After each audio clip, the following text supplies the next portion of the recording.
নবীরে যারা কবি বলে গালি দেয় ওই গালি ওদের মুখের উপরে ঠিক কিনা? আমার নবীরে যারা পাগল বলে গালি দেয় ওদের গালি ওদের মুখের উপরে ঠিক কিনা? আমার নবীরে যারা লেস কাটা নির্বংশ বলে ওদের 14 গোষ্ঠী নির্বংশ জোরে বলো ঠিক কিনা? আমার নবীর সম্মানের বিরুদ্ধে যদি কথা বলে তাদের বিরুদ্ধে আমাদের হুঙ্কার আর লড়াই আছে না নাই? বিশ্ব নবীরে গালি দিলে কলিজা আগুন লাগে? কার কার লাগে? হাত তুলে আল্লাহর দেখা। আসসালামু আলাইকুম রহমতুল্লাহ। দর্শক শ্রোতা, আপনারা সকলেই সাম্প্রতিক সময়ে জেনেছেন ভারতের একজন পুরোহিত আমাদের নবী মুহাম্মদ সাল্লাল্লাহু আলাইহি ওয়াসাল্লামকে নিয়ে বাজে মন্তব্য করেছে। এই মন্তব্য করার কারণে ভারতের এক হিন্দু বোন এবার কঠিনভাবে ক্ষেপে গিয়েছে এবং ওই পুরোহিতকে কঠিনভাবে ধুইয়ে দিয়েছে। এদিকে ডক্টর মিজানুর রহমান আজহারি হুজুর যারা নবীকে নিয়ে বাজে মন্তব্য করে, যারা নবীকে গালি দেয়, তাদেরকে নিয়ে কি বললেন? দর্শক শ্রোতা, বিস্তারিত থাকছে পুরো ভিডিওতে। পুরো ভিডিওটি দেখার জন্য সকলের কাছে বিনীতভাবে অনুরোধ রইল। তো দর্শক শ্রোতা, শুরুতেই চলুন নবীকে নিয়ে বাজে মন্তব্য করার কারণে পুরোহিতকে হিন্দু বোনটি কি বলেছে সেই ভিডিওটি আমরা দেখে আসি। পুরোহিতের মন্তব্য করেছে হযরত মুহাম্মদজিকে নিয়ে।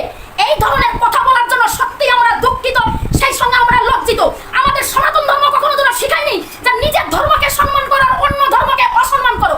সনাতন ধর্ম কখনো যেন শিক্ষা দেয়নি যে প্রত্যেক সময় নিজের ধর্মকে বড় করে অন্য ধর্মকে অশ্লীল ভাষায় সারা পৃথিবীর সামনে ছোট করে অন্য ধর্মকে।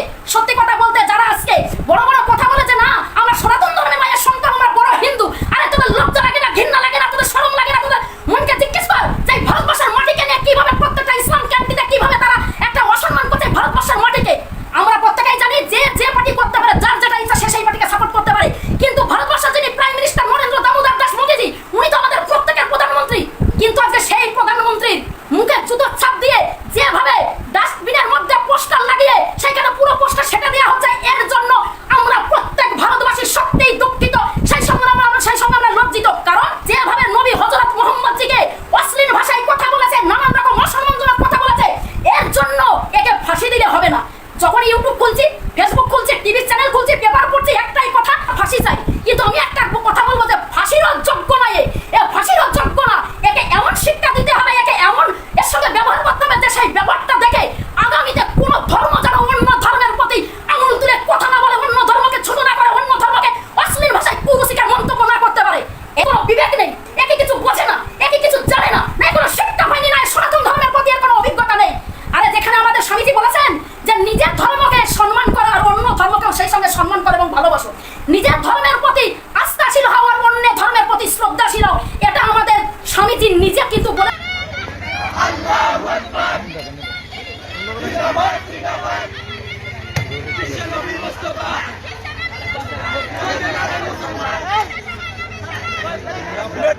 তো দর্শক শ্রোতা, আশা করি পুরো ভিডিওটি দেখেছেন। নবীকে নিয়ে বাজে মন্তব্য করার কারণে হিন্দু বোনটি পুরোহিতকে কি বলেছে আপনারা বুঝতে পেরেছেন। আমি স্যালুট জানাই হিন্দু বোনটিকে, অন্য ধর্মের মানুষ হয়েও প্রতিবাদ করার জন্য। আপনারা সকলেই বোনটির জন্য দোয়া করবেন।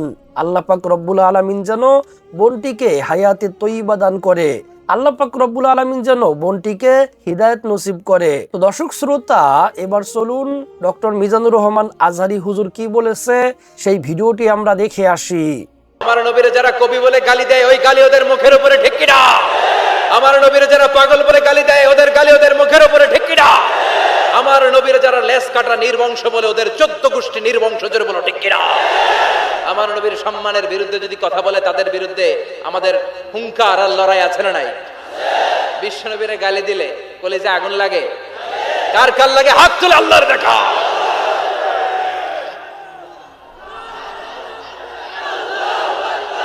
এজন্য আমার নবীরে যারা গালি দেয় এগুলো পিতৃ পরিচয়হীন জারদ সন্তান। বিশ্ব নবীর সম্মান নিয়ে উল্টা পাল্টা করলে এটা সহ্য করা হবে না, জোরে কোন ঠিক কিনা? তুমি আমারে গালি দাও আমি মেনে নিব, আমার বাপেরে গালি দাও মেনে নিব, আমার দলের গালি দিবি মেনে নিব, কিন্তু আমার নবীরে গালি দিলে খবর আছে না নাই? আমার নবীর দিকে, আমার নবীর সম্মানের দিকে বা হাত তুললে ওই বা হাত কেমন করে ভেঙে দিতে হয় সেটাও আমাদের জানা আছে, জোরে কোন ঠিক কিনা? বিশ্ব নবীর সম্মান ইটস অ্যান আনপ্যারালাল ইস্যু। এই ইস্যুতে হেফাজত নাই, এই ইস্যুতে জামাত নাই, এই ইস্যুতে চরমনাই নাই, এই ইস্যুতে সরসিনা নাই, এই ইস্যুতে তাবলীগ নাই, আওয়ামী লীগ নাই, জামাত নাই, 17 কোটি মানুষ এক প্ল্যাটফর্মে দাঁড়িয়ে যায়, চিল্লায় বলেন ঠিক কিনা? কারণ এই নবীর সুপারিশ ছাড়া আমি আপনি জান্নাতে যেতে পারবো না, জোরে কোন ঠিক কিনা?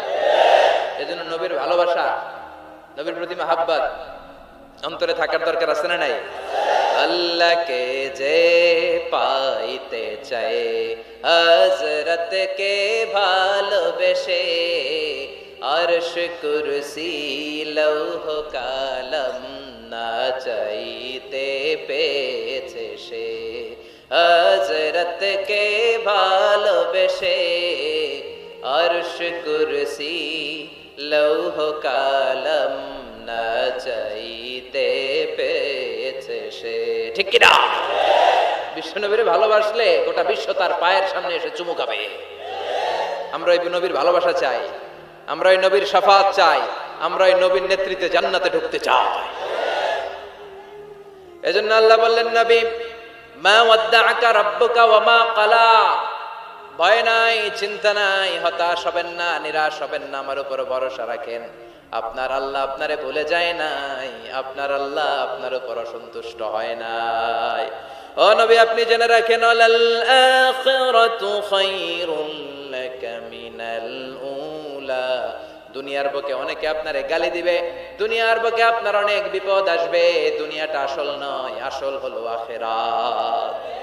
ওয়ালাল আখিরাতু খায়রুল লাকা মিনাল উলা, ও নবী আখিরাত এই দুনিয়ার চেয়ে আপনার জন্য শ্রেষ্ঠ। আরেক আয়াতে বললেন শ্রেষ্ঠ এবং স্থায়ী, বাল তুনসিরুনাল হায়াতাদ দুনিয়া ওয়াল আখিরাতু খায়রুন ওয়া আবকা। সুবহানাল্লাহ। ও নবী এই দুনিয়া স্থায়ী না, এই দুনিয়া শ্রেষ্ঠ নয়, শ্রেষ্ঠ আর স্থায়ী জায়গা হলো জান্নাত। এজন্য দুনিয়ার জন্য পাগল হওয়া যাবে না, মুমিন পাগল হয় আখিরাতের জন্য। এই দুনিয়াতে আজীবন থাকতে আসি নাই, আজীবন থাকবেন? কথা কন। এজন্য এতজনের ভয় পেয়ে লাভ কি? ভয় পাবো আমরা একজনের, চিল্লায় বলেন তিনি কে? যাদের হৃদয়ে আছে আল্লাহর ভয়, তারা কবু পথ ভুলে যায় না। আল্লাহর প্রেম ছাড়া এই দুনিয়ায় কারো কাছে কোনো কিছু চায় না। রাতের আধারে যারা সেজদাতে রায়, দু চোখের শ্রুতে নদী যেন বয়। ছলনার হাতছানি যতই আসুক, পেছনে ফিরেও সে তাকায় না। যাদের হৃদয়ে আছে আল্লাহর ভয়, তারা কবু পথ ভুলে যায় না। আল্লাহর প্রেম ছাড়াই দুনিয়ায় কারো কাছে কোনো কিছু চায় না, কারো কাছে কোনো কিছু চায় না, ঠিক কি না? মুমিনের ভয় একজনের প্রতি, চিল্লায় বলেন তিনি কে? আল্লাহ বললেন, আলাল আখিরাতু খায়রুল লাকা মিনাল উলা। ও নবী দুনিয়াতে এত ভয় পেয়ে কোনো লাভ নাই। বিড়ালের মতো 1000 বছর না বেঁচে সিংহের মতো একটা গর্জন দিয়ে মরার দাম অনেক বেশি। আলাল আখিরাতু খায়রুল লাকা মিনাল উলা, এই দুনিয়ার জীবনের চেয়ে নবী আখিরাতের দাম অনেক বেশি। এই দুনিয়ায় আমরা আজীবন থাকতে আসি, চলে যেতে হবে। এরপরে বিশ্ব নবীকে আল্লাহ সান্ত্বনা দিচ্ছেন, নবী আপনি হতাশ হবেন না, নিরাশ হবেন না, ভরসা রাখেন। ওয়ালা সাউফা ইউতিকা রাব্বুকা ফাতারদা, আপনার প্রভু অচিরে আপনাকে এমন এমন জিনিস দান করবে, এই জিনিসগুলো পেয়ে আপনি খুশি হয়ে যাবে। কি সুন্দর ওয়াদা। ও নবী আপনি হতাশ হবেন না, আপনি টেনশন নিয়েন না, আমি তো আছি। সুবহানাল্লাহ পড়েন। কে বলে? জোরে বলেন কে বলে? বিশ্বনবীরে বললেন, ওয়ালা সাউফা ইউতিকা রাব্বুকা ফাতারদা, আপনার রব অচিরে এমন কিছু আপনারে দিবে, আপনি খুশি হয়ে যাবেন। And verily indeed your Lord will give you something that will make you happy. সুবহানাল্লাহ পড়েন। অচিরেই আপনার রব আপনারে এমন এমন কিছু দিবে, এগুলো পেয়ে আপনি খুশি হয়ে যাবেন। নবীরে খুশি করাই আল্লাহর কাজ। এজন্য বিশ্বনবীর উপাধি দিয়েছেন আল্লাহ হাবিব। বিশ্বনবীকে আল্লাহ কি ডেকেছেন? আর ইব্রাহিম আলাইহিস সালামকে ডেকেছেন খালিল, মানেও বন্ধু, হাবিব মানেও বন্ধু। খালিল মানে এমন বন্ধু যে বন্ধু আল্লাহরে খুশি করার জন্য কাজ করে, আর হাবিব মানে এমন বন্ধু যেই বন্ধুরে খুশি রাখার জন্য আল্লাহ নিজেই কাজ করে।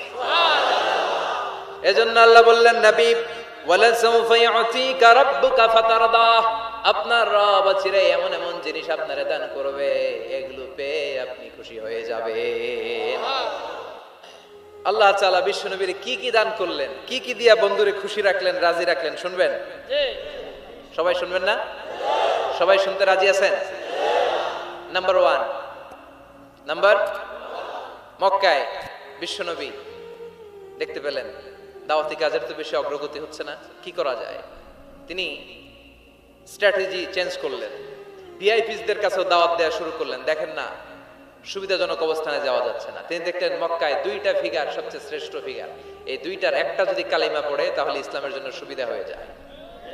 বিশ্বনবী আল্লাহর কাছে দোয়া করতে লাগলেন, আল্লাহুম্মা আইজ্জাল ইসলাম বিআহাব্বির রাজুলাইনি ইলাইক। আল্লাহ, 2জন লোকের নাম এখন আমি বলবো, যে লোকটারে ভালো লাগে এই লোকটার মুখ দিয়ে শাহাদা বাণী উচ্চারণ করে তুমি ইসলামের বিজয় দান করে দাও। দোয়া শুরু করে দিলেন, আল্লাহ 2জন লোকের একজনকে তুমি আমার অনুসারী বানিয়ে দাও, এই 2জনের যারে তোমার ভাল লাগে। আল্লাহুম্মা আইজ্জাল ইসলাম বিআহাব্বি হাদাইনির রাজুলাইনি ইলাইক। 2জন লোকের নাম আমি দোয়ায় বলবো, যারে ভাল লাগে তারে দিয়ে ইসলামকে বিজয় দান করো। 1 নাম্বার বি ওমর ইবনে আল খাত্তাব, 2 নাম্বার আবি জাহাল ইবনে হিশাম। হিশামের বেটা আবু জাহেলের কালমার পতাকায় আনো, না হয় খাত্তাবের বেটা ওমর রে আনো। আল্লাহ ওমরের জন্য দোয়াটা কবুল করে নিলেন। ওমরে ফারুক বিশ্বনবীর কল্লা কাটার জন্য তলোয়ার নিয়ে ধেয়ে আসছে। তার আগের রাতে বিশ্বনবী তাহাজ্জুদে কেঁদে কেঁদে এই দোয়াটা করেছে। বিশ্বনবীর চাচা হামজা ইবনে আব্দুল মুত্তালিব ওমরে ফারুককে দেখে বিশ্বনবীর কাছে দৌড়ে আসলেন। বিশ্বনবী তখন আরকাম ইবনে দারুল আরকামের ঘরে সাফা পাহাড়ের পাদদেশে বসে লুকিয়ে লুকিয়ে দাওয়াতি কাজ করতেন।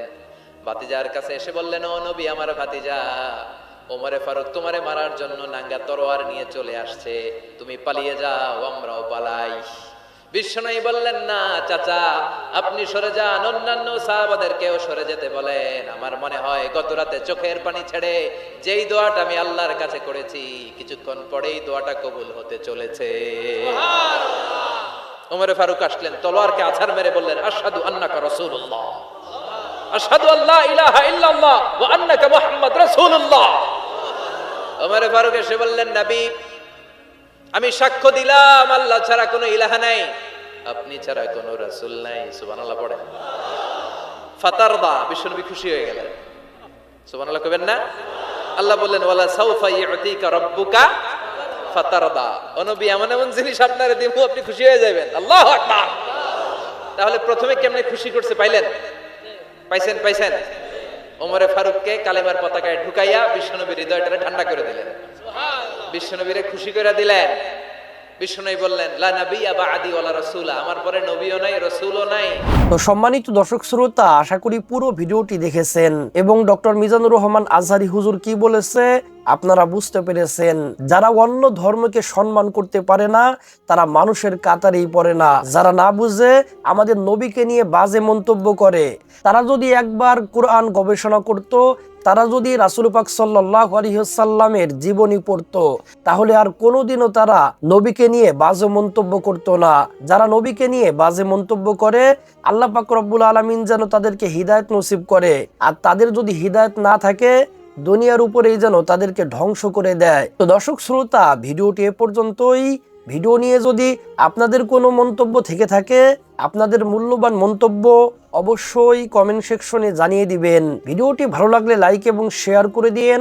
আর হ্যাঁ, নিত্য নতুন ইসলামিক ভিডিও পেতে চ্যানেলটি সাবস্ক্রাইব করতে ভুলবেন না। বেঁচে থাকলে দেখা হবে পরের ভিডিওতে। আল্লাহ হাফেজ।